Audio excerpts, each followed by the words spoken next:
میں اور آپ جب تک زندہ رہیں گے کوشش کریں گے کہ اس نیکی کو اپنا لیں، اور نیکی بڑی آسان ہے، آپ نے سنی ہوئی ہے، لیکن کئی مرتبہ ایسا ہوتا ہے کہ یاد دہانی کرانے سے اور ریپیٹ کرنے سے بندے کے دماغ میں دوبارہ بات آ جاتی ہے۔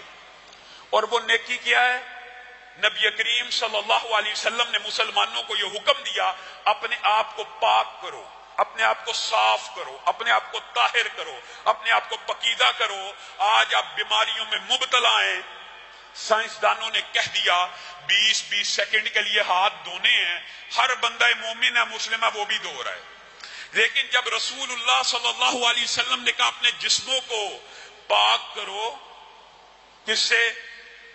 بیماریوں سے بھی، گناہوں کی آلودگیوں سے بھی، تو وہ بات ہمیں سمجھ نہیں آئی کیسے پاک کریں۔ رسول اللہ صلی اللہ علیہ وسلم نے فرمایا اس طرح پاک کرو کہ جب نماز پڑھنے کا ارادہ ہو تب، یا نماز پڑھنے کا ارادہ نہیں بھی ہے تب بھی کیا کرنا ہے؟ بسم اللہ پڑھی اور وضو کرنا شروع کر دیا۔ یہ صرف وضو کرنے سے کیا ہوگا؟ رسول اللہ صلی اللہ علیہ وسلم نے فرمایا ہاتھ کا وضو کیا، ناخنوں تک کے گناہ معاف ہو گئے، چہرے پہ پانی ڈالا، آنکھ کی ساری خیانتیں، لبوں اور ہونٹوں کی، زبان کی ساری لرزشیں معاف ہو گئیں، حتیٰ کہ جب پاؤں دھو لیے تو سر سے لے کے پاؤں تک انسان گناہوں سے پاک ہو گیا۔ یہ بتائیے کوئی بہت بڑا کام ہے؟ یہ تو بڑا معمولی سا کام ہے، لیکن نبی کریم صلی اللہ علیہ وسلم ارشاد فرماتے ہیں آج رات میں نے اللہ کو دیکھا، اور اللہ کو رسول اللہ صلی اللہ علیہ وسلم نے خواب میں دیکھا۔ جو بندہ یہ کہتا ہے کہ جاگتی آنکھوں سے رسول اللہ صلی اللہ علیہ وسلم نے اللہ کو دیکھا، امی عائشہ فرماتی ہیں وہ بندہ جھوٹ بولتا ہے۔ رسول اللہ نے اللہ کو دیکھا خواب میں، اللہ نے پوچھا اے حبیب آپ کو علم ہے کہ کفارات کیا ہیں؟ کفارات کیا ہیں؟ رسول اللہ صلی اللہ علیہ وسلم نے جواب دیا جی اے اللہ میرے رب مجھے علم ہے کفارات کیا ہیں۔ تو اللہ نے کہا بتائیے کیا ہے؟ تو نبی کریم صلی اللہ علیہ وسلم نے آپ کو اور مجھے جو چند باتیں بتلائی، ان میں سے ایک بات یہ بھی ہے کہ اس وقت وضو کرنا جب انسان کو وضو کرنا مشکل لگ رہا ہو۔ وہ کون سا وقت ہوتا ہے؟ شدید سردی کا، جس وقت وضو مشکل ہوتا ہے۔ آج تو گرمی ہے، وضو کرنا کوئی مشکل ہے؟ یہ اتنا بڑا اجر و ثواب کا کام ہے، بیماریوں کو دور کرنے کا کام ہے، گناہوں کو دور کرنے کا کام ہے کہ آپ حیران رہ جائیں۔ رسول اللہ صلی اللہ علیہ وسلم نے ارشاد فرمایا جو بندہ سونے سے پہلے صرف وضو کر کے سوتا ہے، بتائیے یہ حدیث سنی ہے، آج آپ نے یہ وعدہ کرنا ہے اپنے آپ سے، اللہ سے، اللہ یہ اتنی بڑی بات نبی کریم کی ہم تک پہنچی ہے، آج ارادہ کرتے ہیں کبھی اس کام کو نہیں چھوڑیں گے۔ نبی کریم صلی اللہ علیہ وسلم نے ارشاد فرمایا جو بندہ رات سونے سے قبل وضو کرتا ہے، کوئی نماز پڑھتا ہے نہیں، کوئی تلاوت کرتا ہے نہیں، صرف وضو کرتا ہے اور وضو کر کے سو جاتا ہے، اللہ رب العزت آسمان کی بلندیوں سے ایک فرشتہ نازل کرتے ہیں جو پوری رات اس کے ساتھ بسر کرتا ہے۔ کس کام کے لیے؟ کس کام کے لیے؟ سبحان اللہ۔ جو بندہ صرف وضو کر کے سو جائے، اللہ آسمان سے ایک فرشتہ نازل کرتے ہیں کہ پوری رات اس بندے کے ساتھ رہنا ہے۔ یہی فضیلت ہوتی تو بات مکمل تھی، لیکن اللہ تعالیٰ نے بھی نبی کریم کے ذریعے کوئی بات مخفی یا پوشیدہ نہیں چھوڑی۔ نبی کریم نے کہا وہ فرشتہ پوری رات بندے کے پاس کس لیے رہتا ہے کہ بندہ جب کروٹ بدلے، جب بھی کروٹ بدلے، رات کو سوتے میں بندہ کروٹ بدلتا ہے، جب وہ کروٹ بدلتا ہے جو آسمان سے فرشتہ نازل ہوا ہے وہ اللہ کو کہتا ہے اللہم اغفر لہ اللہم ارحمہ، اللہ اس کے گناہوں کو معاف کر، اللہ اس کے اوپر رحمتوں کا نزول فرما۔ اور حدیث کے دوسرے ٹکڑے کے الفاظ پتہ کیا؟ کروٹ سے کئی مرتبہ آنکھ نہیں کھلتی، انسان سویا ہوا ہے، کروٹ لی، پتہ ہی نہیں، بندے کو بھی نہیں پتا میں نے کروٹ لی ہے کہ نہیں، لیکن فرشتہ دعا کرتا جا رہا ہے اللہ اس کی مغفرت کر، اس کے اوپر رحمتوں کا نزول فرما۔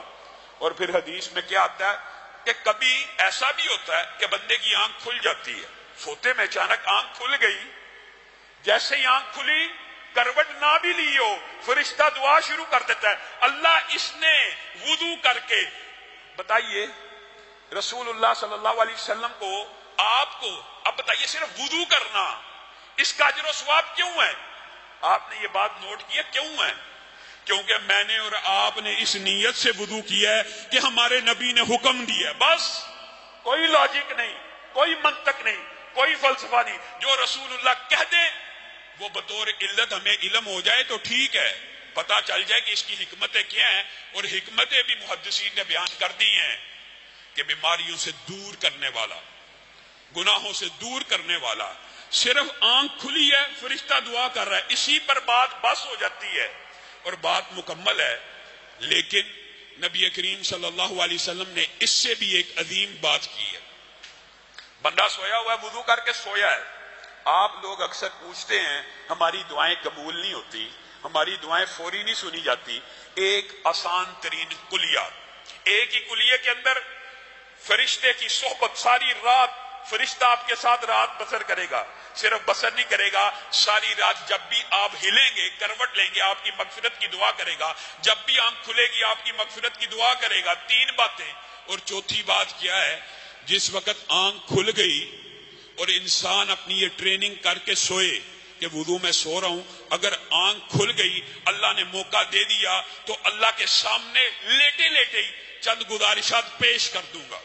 نبی کریم صلی اللہ علیہ وسلم نے کہا وضو کی حالت میں سونے والا انسان کروٹ لے تب بھی معافی، آنکھ کھلے تب بھی معافی کی دعا تو فرشتہ کر رہا ہے، لیکن اتنا بیدار ہو جائے کہ ہوش حواس آ جائیں اور اللہ کے سامنے ہاتھوں کو پھیلا کر اسی حالت میں اللہ سے کسی بھی چیز کا مطالبہ کرے، اللہ تعالیٰ وہ مطالبہ قبول کر لیتے ہیں۔